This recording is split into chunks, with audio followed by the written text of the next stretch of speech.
Hello everyone. మేమైతే తిరుమలకి వెళ్దామని వచ్చాము. చిత్తూరులో పెళ్లి కంప్లీట్ చేసుకొని తిరుపతి రీచ్ అయ్యే లోపల 1:30 అయిపోయింది. ఇంకా 12-3 కొండపైకి ఏ వెహికల్స్ వదలరు కదా! సో, అక్కడ కార్‌లో వెయిట్ చేసేటప్పుడు ఇలా బేల్‌పూరి కనిపించింది.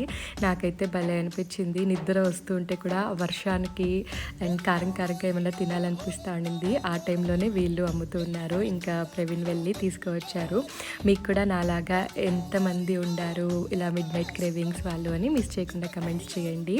సో, ఇంకైతే బేల్పూరి తినేసి టీ కూడా తాగేసి వెయిట్ చేస్తూ ఉన్నాము. 3 వెళ్ళాము. కంప్లీట్ వ్లాగ్ అప్లోడ్ చేశాను. మిస్ చేయకుండా ఒకసారి ఫుల్ వ్లాగ్ చెక్ చేయండి. Thank you so much everyone. Don't forget to subscribe my channel. ఏం చాందినిరా ఏం చమ్మకిదిరా ఏం మెరిసెనురా కన్నులారా వెన్నెల నదిరా